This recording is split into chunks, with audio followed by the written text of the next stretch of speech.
ድሮም አመጣጥህ አላማረንም ነበረ። ለሶስት ተመካክራችሁ ልጁን ወጥመድ ውስጥ ለመክተትና ከልጅቷ ጋር እስከ መጨረሻው ድረስ ለመለየት ነው የእናንተ አላማ ማለት ነው። እኛ ስትመጣም ገብቶናል ለምን እንደመጣ ተልኮ እንዳለህ ለሶስት ወጥመድ ውስጥ ልጁን ልከቱት እንደመጣህ በደንብ ነቅተናል እኛ ማለት ነው።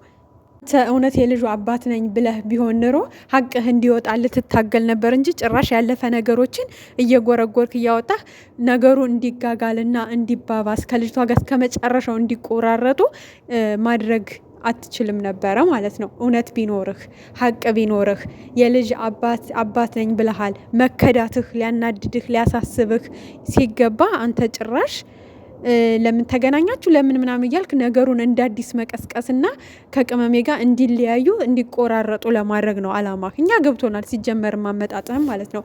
ሲጀመር ደግሞ ብሩኬ በጣም በጣም ብልጥ መሆን መረጋጋት አለብህ። ልክ እንደስከ ዛሬው ትግስተኛ መሆን መቻል አለብህ። ወጥመድ ውስጥ ሊከቱ ነው። አሁን ደግሞ እርጉዝ መታ ወይ ደግሞ ድብድ ከተው አንተን ከሀይሚ ጋር እስከ መጨረሻው ሊያለያዩ ነው። ምክንያቱም እች ልጅ የልጅ አባት አንተ ነህ አለችህ፣ አልተቀበልካትም። ስለዚህ የልጁ አባት ነህ ብለውም ሊቀበለኝ አልቻለም። ያለኝ አማራጭ ደግሞ ሌላ ነገር ፈጥሬ በቃ ልጁ ሌላ ነገር ውስጥ አስገብቼ እስከ መጨረሻው ነው ማለያያቸው። ከኔ ጋም ካልሆነ ከሷ ጋም አይሆንም እስከ መጨረሻው አለያየው አለው ነው የሷ አላማ። በደንብ ገብቶናል። ይሄ ጥንስስሽ አላማሽ ሁሉም ነገር በደንብ ገብቶናል። በደንብ ማለት ነው። እነዛ ሶስቱ ልጆች አሉበት። እነዛ ሶስቱ ልጆች ናቸው ይሄ ተመካክረው ወይ ይሄንን ትናንትና ከትናንት ወዲያ የላኩት ስንላችሁ በምክንያት ነበረ። በደንብ ገብታችሁ ብዙ መረጃዎች እየወጡ ነው ማለት ነው። ስለዚህ ፍፄም ሆነ የብሩኬ ጓደኞች እነሱ እየደወሉ ሀይሚን ላወራት ፈልጌ ነው ብሩክን ላወራት ፈልጌ ነው ቢሏችሁ አታገናኟቸው። በቃ ካሜራ እየደቀናችሁ ልጁን እሳት ውስጥ አትክተቱት። ልጁን ሌላ ወንጀል ውስጥ እንዲገባ አታድርጉት። በቃ ፍፄ ዛሬ በጣም ልክ አይደለህም የሰራኸው። በቃ እሱን አግኝተህ ላግኝክ ሲል ትናንት ተገናኝተዋል ነበር እንዴ? ከትናንት ወዲያ ተገናኝተዋል ነበር እንዴ? በቃ ማውራት ያለበት ማሳመን ያለበት ሚስቱን ነው አይደለ እንዴ? ሚስቱን ያውራ ያሳምን። ከዛ የሆነ ነገር ካለ ደግሞ እነሱን ጠርቶ ማናገር ይችላል። በጓደኞቹ በኩል እየመጡ ልጁን ወጥመድ ውስጥ ሊከቱስ ነው፣ እሳት ውስጥ ሊከቱስ ነው። አሁን ዛሬ ምን የሚያደባድብ ነገር አለ? እስከ መደባደብ የተደረሰ እሱ አትንካት እያለ ይፎክራል። እሷ ደግሞ አንተ ምን አገባ በእኛ መካከል ምንም ያገባ ነገር የለም የታውቃለሁ አላውቅህም እያለች እዚህ ጋር ይጫወታሉ ማለት ነው በሰው ህይወት ላይ። በጣም ነው የምታሳፍሩት የምር በጣም ማለት ነው እንዴ። እዩ ራስሽ አንቺ ፈሪሃ እግዚአብሔር የሚባል የለሽም እንዴ?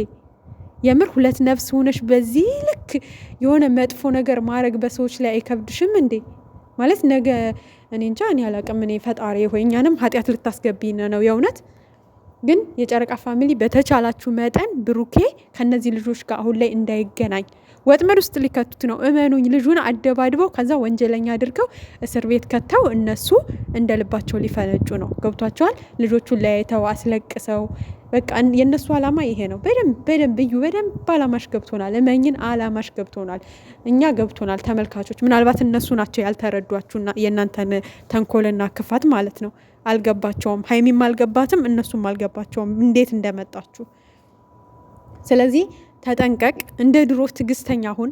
አታገኛቸው። በቃ ማንም ቢደውልልህ በቃ ድርቅ ብላ ልጁ ያንተ ነው እያለች ነው አይደለ? በቃ እሰይ እንኳን ያንተ ሆነ። ሲመረመር ያኔ ሁሉም ይወጣል፣ እውነቱ አለቀ። አታገኛቸው። በቃ እንዴ አንተ ለምን ራስክን እሳት ውስጥ ትከታለህ? ለምን ወንጀለኛ ትሆናለህ? እች ልጅ እኮ ሆን ብላ የሆነ ነገር ስበፈጥራ አንተን እስር ቤት ብታስገባህስ እንዴ? ጓደኞቹ እነ ፍፄ ደና ቤኪ ወጣ ሲል ደግሞ ፍፄ ተመልሶ መጣ። ፍፄ እንደ ወንድም እንደ ጓደኛ ከካሜራ ጀርባ ሆነህ ምከረው፣ አብረኸው ሁን፣ አጠንክረው፣ አበረታታው።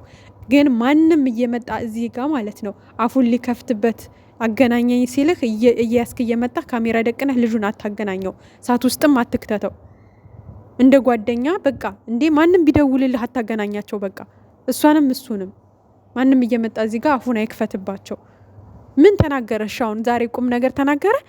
እስኪ ዛሬ የሚያስማማቸው የሚያስታርቃቸው ነገር ተናገረ? አልተናገረም። የባሰ ያለፈውን ነገር ቆስቁሶ ነገሩን ማጋጋልና እንደ አዲስ ነገሩን መቆፈር ነው የፈለገው። ምንም ደስ የሚል ነገር የለውም የልጁ። ከሷ የባሰ ነገር ነው። የምሬን ነው የምላችሁ፣ ከሷ የባሰ ማለት ነው። ሲጀመር 3 ሾህ ናቸው አንድ ላይ ሆነው ነገሩንም የጠነሰሱትና እባካችሁ የጨረቃ ፋሚሊ በቃ እንዲጠነቀቁ በተቻላችሁ መጠን ጫና ማድረግ አለብን። በቃ እንዳያገኛቸው ልጁን ችግር ውስጥ እንዳይከቱት ማድረግ መቻል አለብን። ምክንያቱም እነሱ እኛ ያየነውን እያዩ አይደለም ይመስለኛል እና መጠንቀቅ መቻል አለባቸው። እንግዲህ ጨረቃዬም ይህን ሁሉ ነገር እያየሽ ከጎኑ ብትቆሚ ደስ ይለናል። ለእነዚህ ጭራቆች አሳልፈሽ ባትሰጩ ባትተዩ ከጎኑ ቁመሽ እነዚህን በቃ አስወጥተሽ መጣል ትችያለሽ። የምሬን ነው ምልሽ። እሰይ እንኳን ልጁ ሆነ ደግ አረገ። በቃ ምን ይጠበስ ልጁ ከሆነ ወይ ታሳድጊያለሽ ወይ ያሳድጋል። ታዲያ ምን ይሙትልሽ ይታነቅልሽ እንዴ? ምን እንዲሆንልሽ ነው የፈለግሽው ብለሽ ብታሳፍሪያት ጠቅልላ ትወጣ ነበረ፣ አንገቷን ደፍታ ማለት ነው። ጀሌዎቿም እሷም ግን አንቺ አምነሻት ስለተቀበልሽ ለ3 ለ4 እየመጡ ልጁ ላይ ይጨፍሩበታል። የራስሽ ሰው ነው የኔ የምትዩ ሰው ነው። በዚህ ልክ ሲጫወቱበት አስችሎች ዝም ማለት የለብሽም ቅመሜ። እባክሽ እባክሽ እባክሽ አብረሽ ሁኝ።